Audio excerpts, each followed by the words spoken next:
alhamdulillah tuh gini-gini pernah jadi atlet juga gitu karena basicnya kan. Jadi gini sebenarnya bodybuilder, atlet apapun ada unsur politiknya juga, jangan salah loh. Jadi semua itu bukan pejabat aja ada politiknya.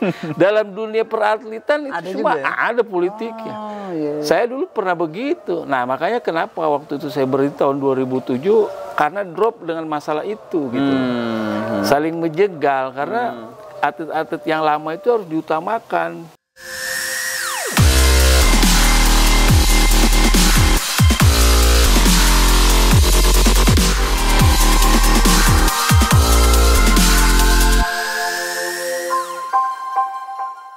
Oke, halo Repsmania, balik lagi di program Repstalk. Nah, kali ini di samping gue udah ada Bang Tigor nih. Apa kabar Bang Tigor? Baik, sehat, ya? Alhamdulillah, sehat, ya. Badannya tetap stabil nih kayaknya Bang.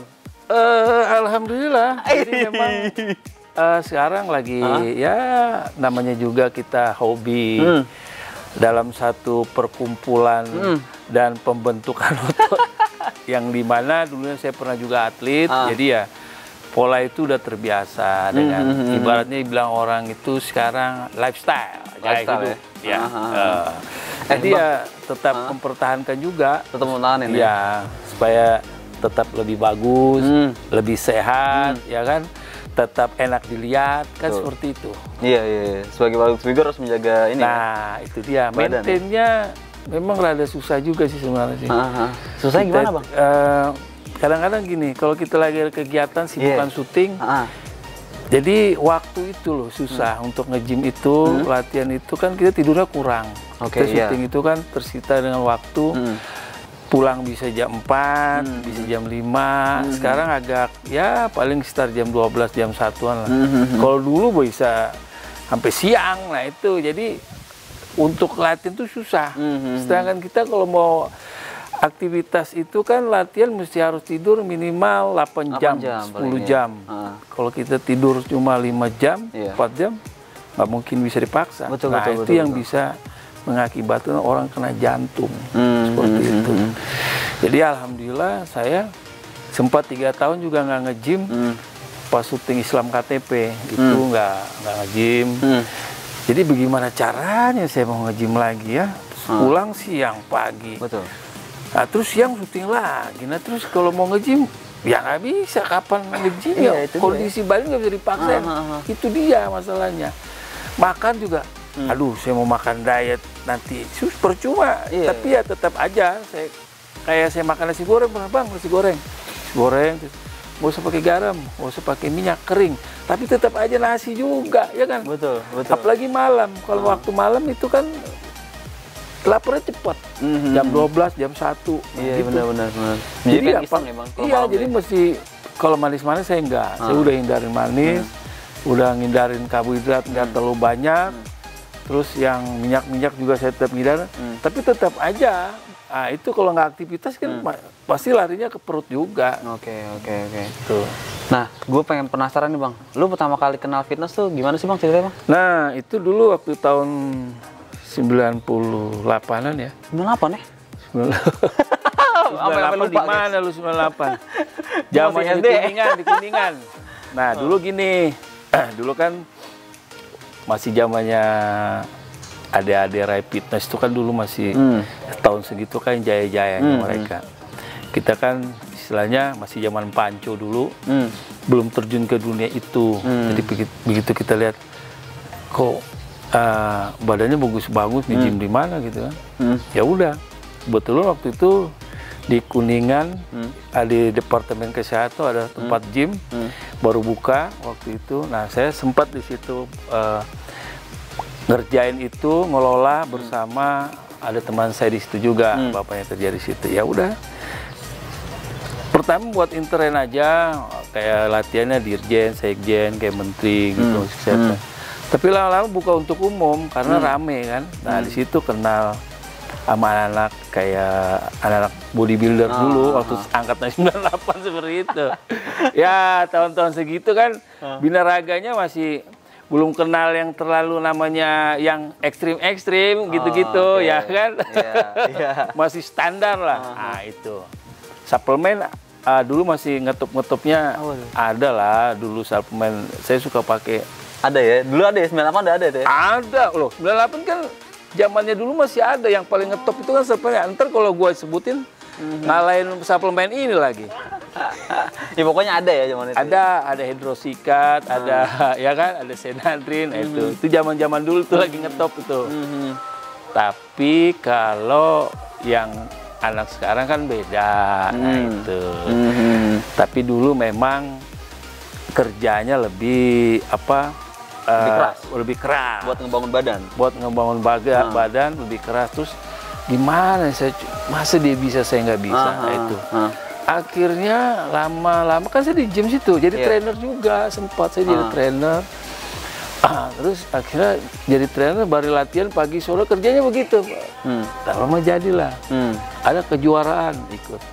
Dari situ lama sempat masuk ikut PON Surabaya, dapat perak. Satu kelas sama ada WMP itu. Oh, si itu WMP. Sama Sandy Yuda. Saya juara 2, dapat perak, WMP juara 1, Sandy Yuda juara 3 atau juara 4 siapa lupa Surabaya. Alhamdulillah. Tuh gini-gini pernah jadi atlet juga gitu. Karena basicnya kan. Akhirnya dari situ lama-lama diajak lagi. Ada kejuaraan di Malaka. Ikut mau ke SEA Games. Akhirnya nah, jadi gini, sebenarnya bodybuilder, atlet apapun, ada unsur politiknya juga, jangan salah loh. Jadi semua itu bukan pejabat aja ada politiknya. Dalam dunia peratletan itu cuma ada politiknya. Saya dulu pernah begitu. Nah, makanya kenapa waktu itu saya berhenti tahun 2007, karena drop dengan masalah itu gitu. Saling menjegal, karena atlet-atlet yang lama itu harus diutamakan, budaya yang baru tidak diutamakan. Lu masih disingkir, juga. Bagaimana atlet yang lama tetap jalan terus, begitu. Saya pernah ngalamin itu, pernah banyak saksinya kok. Waktu itu pernah, ini saya cerita sedikit. Ini kejadian lucu banget, ini lucu nih. Jadi buat pemirsa kalau mau ini. Jadi waktu ada kejuaraan di Malaka, saya sempat ke sana. Ada atletnya dulu siapa ya? Ada WMP, ada Hendra Kalimantan, terus ada Unyil itu atlet Riau, itu atlet dulu ya. Ada Saprijal nggak ikut, ikut apa enggak ya? Terus Adere juga nggak ikut. Nah, saya sempat masuk kelasnya 85. Jadi kan memang waktu itu kan ibaratnya dalam di kelas saya itu kan ada berapa orang? Sekitar 4 orang. Perwakilan ya dari Indonesia ya? Iya. Ibaratnya sebenarnya gini loh, kalau udah ada terjadwal strukturnya, rule-nya sudah ada kan, kelas saya di situ jam 3 sore mesti harus turun. Tapi saya kan mesti jalan dulu nih, jam 12 tuh jalan dulu ke mall lah, biasa lah.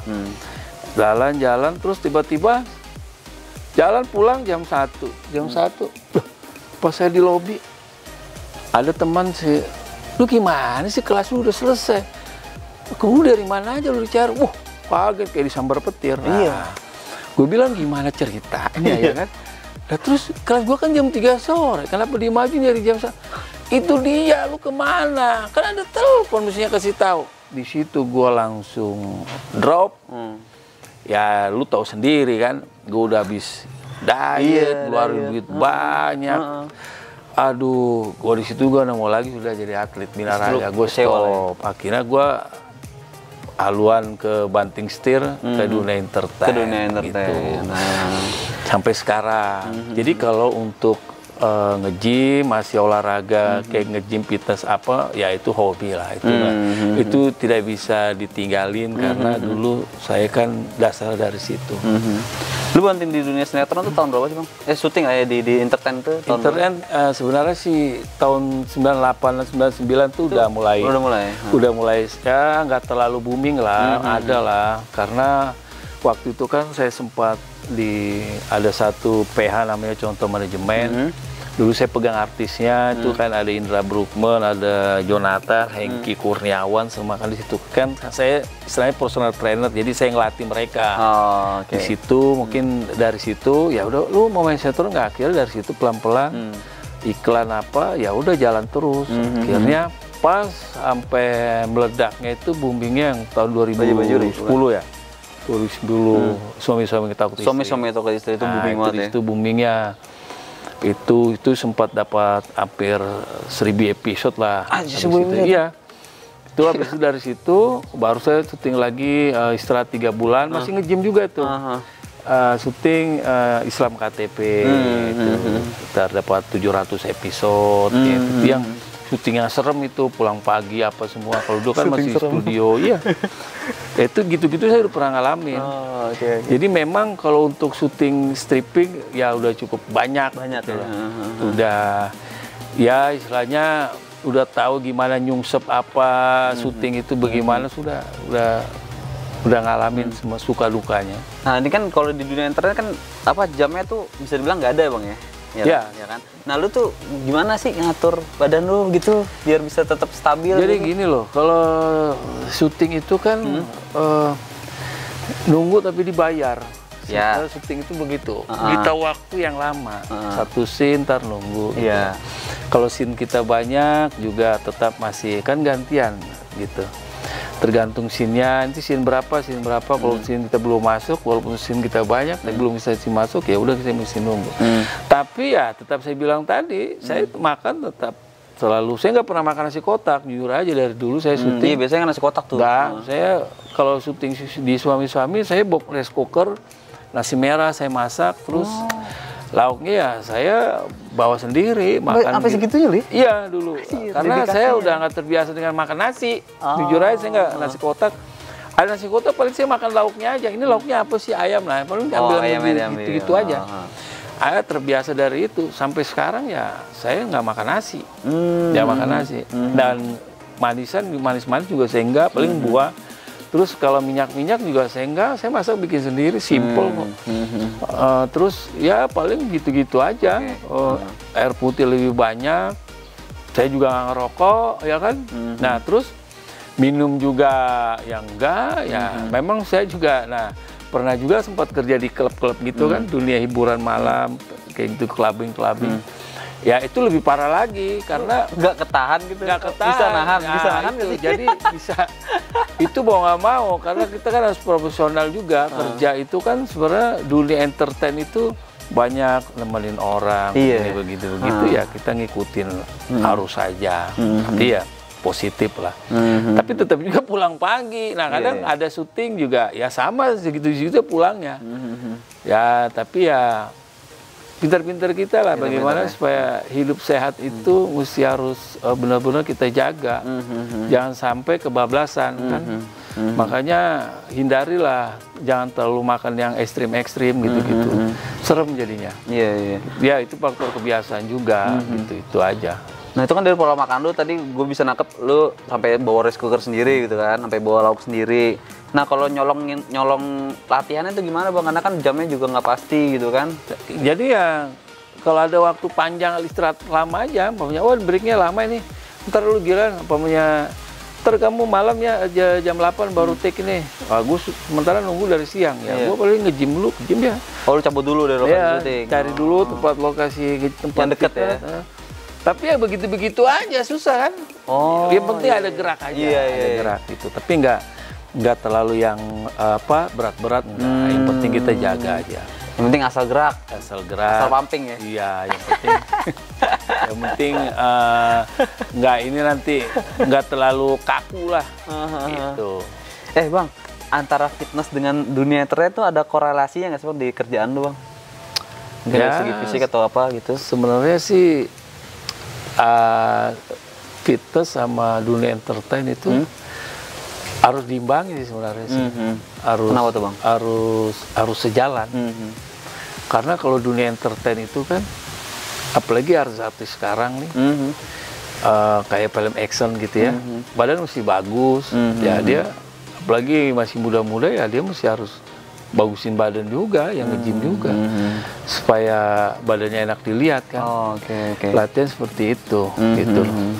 Ya memang harus sejalan sih sebenarnya. Orang dunia entertain sama gym tuh harus sejalan. Apalagi sekarang ya, udah lu kalau jelek badan lu terlalu gimana, hancur, susah juga, malu.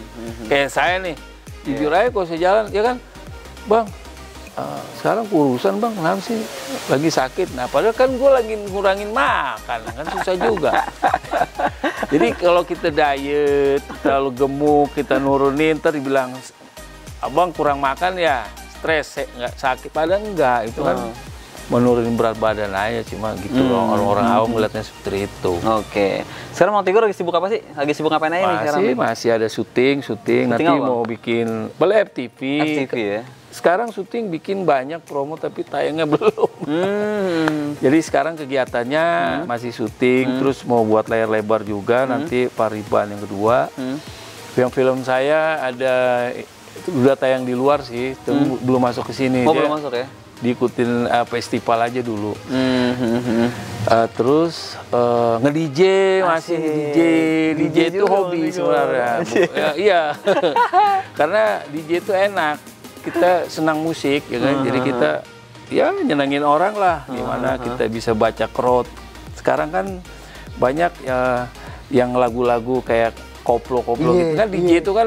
DJ itu kan banyak nih, ada yang idealis, ada yang DJ suka house musik, ada yang techno, ada macam-macam, ada yang suka Brad Pitt, lagu das apa ya, terus lagu-lagu yang chill out, ya macam-macam lah, tergantung. Kalau saya kan Brad Pitt sesuai permintaan aja. Oh, by request ya? Iya, Bang, nanti mainnya ya Brad Pitt. Oh iya, jadi orang taunya saya penyuka Brad Pitt. Oh gitu.